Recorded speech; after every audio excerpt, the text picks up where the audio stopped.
So today I want to share some of the free resources that I intend to use to learn the Korean language. And I'm hoping for free resources because I don't want to invest in like textbooks or um, paid courses yet. Because I know I have to do that like in the future, but for starting, I want to use just free resources, okay? And the first one here is YouTube channels. Yeah, there are so many very good YouTube channels here that teach um how to learn the Korean language. So many Korean language teachers. So yes, some YouTube channels. I probably had the names of some of the YouTube channels that I've checked out and really liked the style of teaching. I probably will have it while editing, but that's number one. YouTube channels and number two.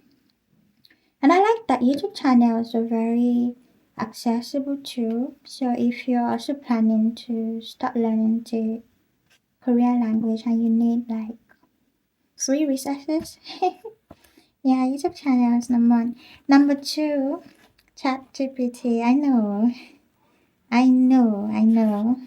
As someone who I also personally, if you know me, you know I'm someone who I do not like AI tools, but I feel like we're just in an era where you have to make peace with those AI tools and try to use them in a way that's like, use them consciously, it's like mindful usage in a way that is beneficial to you as a sort of assistance, not let it dominate your entirety. I don't think that makes sense, but yeah, ChatGPT is number two.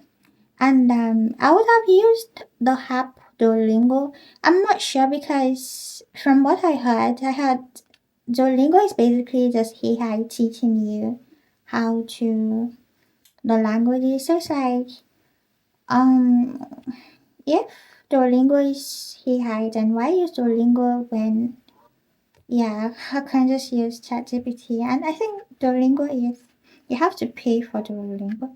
Am I? I think I used to pay for it back in the days when I was learning French.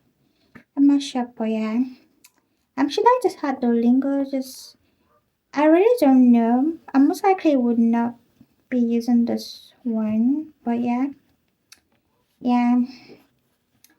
And the next one is Kdramas.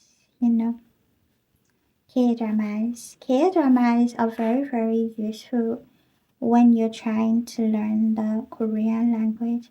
And many of the phrases, which are not much by the way, many of the phrases that I know, many of the Korean phrases that I know, I actually learned them from K dramas. So, if you're also looking to use K dramas to learn the Korean language, what you have to do is what I'll call a conscious watching.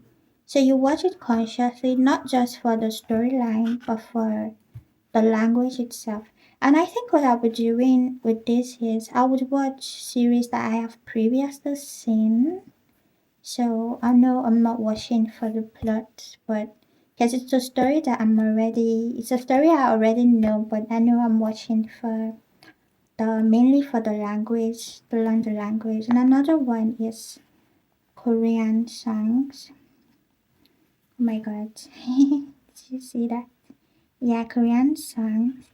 But mostly maybe in subsequent videos I'll recommend oh you guys will come with me so you guys will see if the songs it's mostly the Korean trot songs. The trots are very easy if you're trying to learn the Korean language. I find that the very easy to would I say understand because I probably will look more into why that is, but there's a reason behind that. But not K-pop. You can use K-pop too. It depends on what you like. I'm not a huge K-pop like the K-pop genre fan, but I really like Korean trot and I like rock songs. So yes, you can also use K-pop if that's your favorite genre. But for me, I love like Korean trots and Korean like ballads or like